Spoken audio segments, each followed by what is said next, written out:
अस्सलाम वालेकुम, आप देख रहे हैं इनसाइड पाकिस्तान। मैं हूं मोहम्मद ज़फ़ीर। वज़ीर-ए-आज़म का 200 यूनिट्स वाले बिजली सार्फिन को 3 माह के लिए रियायत देने का ऐलान। इसके साथ साथ प्राइम मिनिस्टर कहते हैं कि आवाम को दूसरी चीज़ों में भी रिलीफ मिलेगा। थोड़ा सा मुश्किल वक्त है और तल्ख फैसले करने होंगे, चीज़ें बेहतरी की तरफ जाएंगी और आहिस्ता आहिस्ता माहौल बनेगा और पाकिस्तान तरक्की करेगा। इस्लामाबाद में प्रेस कॉन्फ्रेंस करते हुए शहबाज शरीफ ने कहा, हमने सियासत को दाव पर लगाकर सियासत दौर पे लगाई और रियासत को बचाया। अगर रियासत को ना बचाया होता तो कहाँ की सियासत और कहाँ का बजट होता। बजट इसमें कोई शक नहीं कि प्राइम मिनिस्टर पहले भी कह चुके कि ये IMF दोस्त बजट है और मुश्किल बजट था। अब हमारी कोशिश होगी कि किसी भी तरह दोबारा IMF के पास ना जाना पड़े। और ये भी बदकिस्मती है पाकिस्तान की कि दुनिया का शायद पाकिस्तान वाहिद मुल्क है जो 24 दफ़ा IMF के पास गया है। इससे ज़्यादा जो पाकिस्तान ने तो एक आदत ही बना ली है कि वो कुछ भी मसला हो IMF से लोग दूसरे ममालिक सपोर्ट लेते हैं, लेकिन हमने तो पक्का एक रिलीफ लेने का मामला तय कर लिया। और इसके ऊपर अब प्राइम मिनिस्टर पुरज़्म है कि आने वाले दिनों में हमें दोबारा नहीं जाना पड़ेगा, और जाना अगर पड़ा तो वो कह रहे हैं कि जी डूब मरने का मुकाम होगा। साथ ही साथ उन्होंने कहा कि जी हम इससे पहले सियासत को चमकाने के लिए बड़े बोले गए। साबिक़ वज़ीर-ए-आज़म के हवाले से वो कह रहे थे कि उन्होंने कहा था कि जी 90 दिन में करप्शन का ख़ात्मा करेंगे, मगर करप्शन के बड़े स्कैंडल आए। गंदम और चीनी की दरामद बरामद में जेबें भरी गईं और कहा गया लूटी हुई दौलत वापस लाएंगे, मगर 190 मिलियन पाउंड पर हाथ फेरे गए। इनका इस हवाले से वो कह रहे थे कि जी चीज़ें भी बहुत ज़्यादा, चूँकि पॉलिसीज़ इतनी ठीक है। आज महंगाई पिछली हुकूमत की वजह से करनी पड़ी, जो दावे कर रहे थे कि हम IMF के मुंह पे भी पैसे मारेंगे और लोग यहाँ पे नौकरियाँ ढूंढने आएंगे।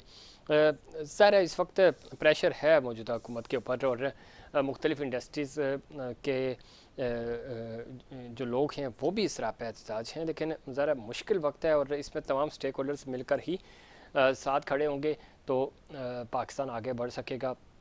हुकूमत का साथ देना होगा, वो चाहे वफाकी हुकूमत हो या सूबाई हुकूमतें हों। महंगाई बहुत ज़्यादा है, ज़ाहिर है इसको कंट्रोल करने के लिए और इसको बेहतर करने के लिए, प्रोडक्शन साइड को बढ़ाने और पाकिस्तान का इमेज बेहतर करने के लिए तमाम स्टेक होल्डर्स अनबोर्ड होंगे तो मामला आगे की तरफ बढ़ेंगे। इस पर मज़ीद बात करेंगे। ज्वाइन किया है उज़्मा कारदार साहिबा ने, सीनियर रहनुमा है मुस्लिम लीग नून की। और उज़्मा खुश आमदीद कहते हैं आपको शो में। उज़्मा कारदार साहिबा सुन पा रही हैं आप मुझे? हमारी ऑडियो उन तक नहीं पहुंच पा रही, कोशिश करेंगे। उस्मा आप सुन पा रही हैं मुझे? कोशिश करेंगे हमारी रब्ता बहाल हो सके और उनसे जानेंगे कि क्या हिकमत अमली बनाई जा रही है हुकूमत की तरफ से भी। प्राइम मिनिस्टर पुरज़्म ज़रूर है, लेकिन चैलेंजेस बहुत बड़े हैं। इन चैलेंजेस से कैसे नंबरज़बा होगी हुकूमत। इत्तेहादियों को साथ लेके चलना एक बड़ा चैलेंज है।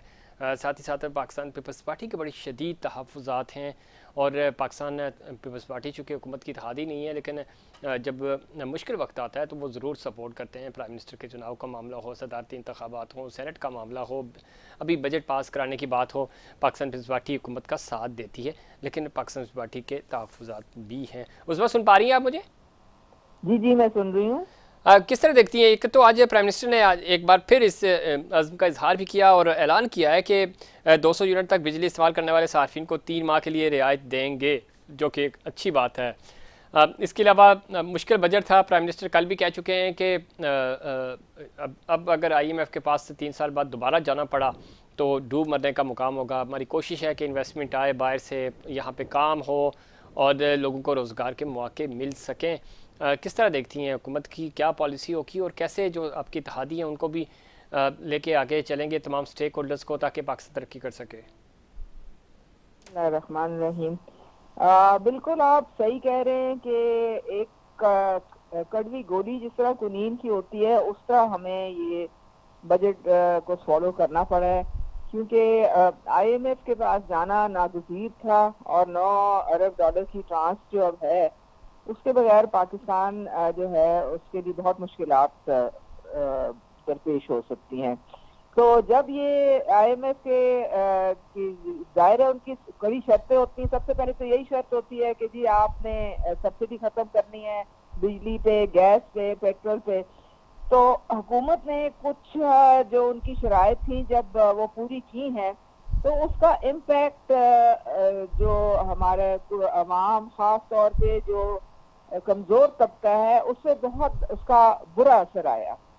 और जब बुरा असर आया तो सबसे पहले इसका इदराक और एहसास मरियम नवाज साहिबा ने किया।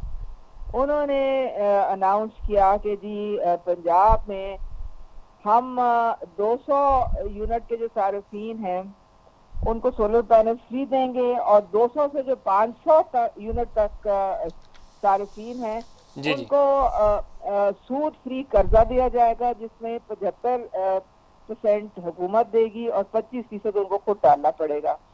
अब इससे थोड़ा सा रिलीफ मिला। बाकी सूबों ने कोशिश नहीं की, ना ही हमें कोई वहां से खबर आई इस टाइप की।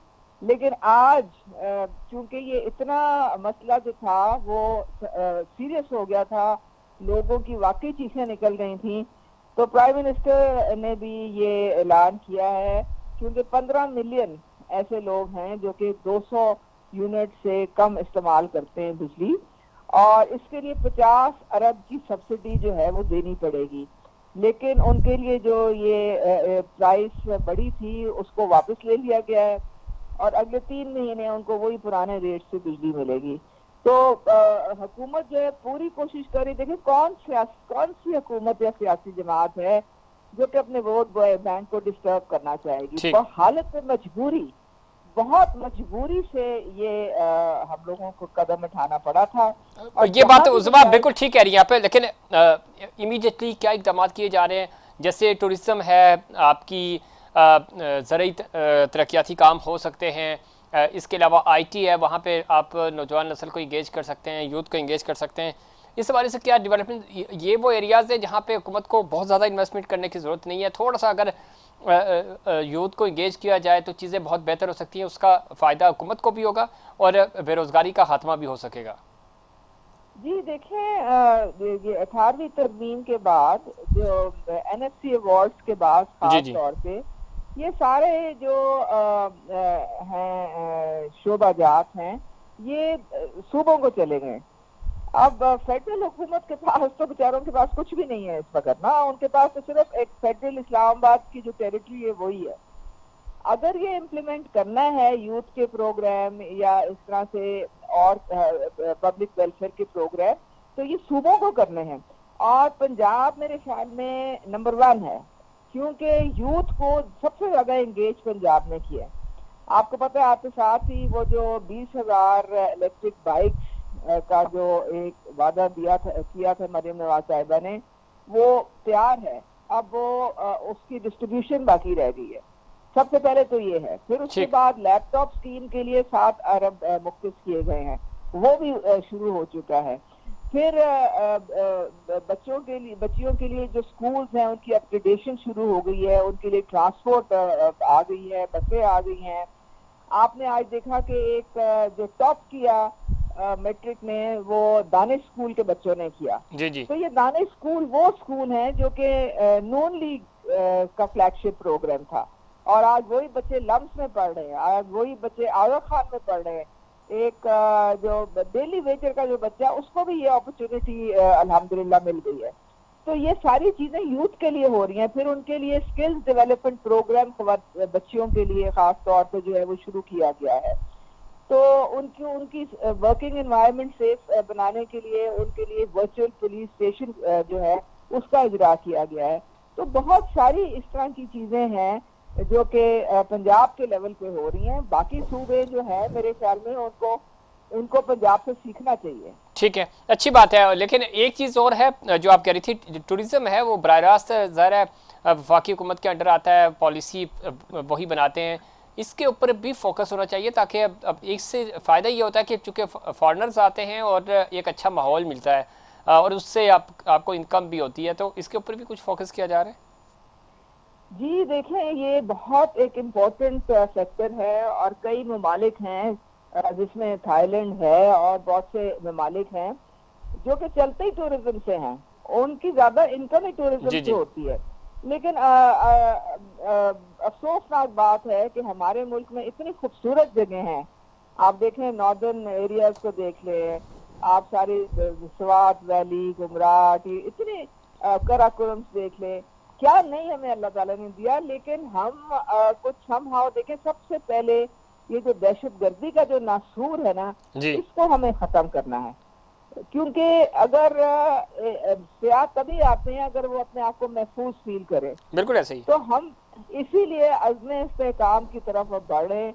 हमारे तो देखें, हम जो हमारे चाइनीज इंजीनियर हैं, वो जो वाकयात बड़े इतने अफसोसनाक, ये मुश्तरका हमारे दुश्मन हैं, जो नहीं चाहते कि सीपैक आए यहाँ पे, जो नहीं चाहते कि पाकिस्तान डेवलप करे। तो टूरिज्म के लिए जो है वहाँ पे सेफ्टी और सिक्योरिटी सबसे अव्वल उसकी जरूरत है, और उसके लिए हम बढ़ रहे हैं आगे। जो बाकियात रह गई हैं, जो एक ठीक, लहर एक तो आई है, इसमें वो भी हम उज़मा, खत्म करने की इसके ऊपर तैयार वैसे भी आपने जिक्र किया, चूंकि आज शुमाली वज़ीरिस्तान में ऑपरेशन भी हुआ, फायरिंग का के तबादले में एक कैप्टन और दो हैं।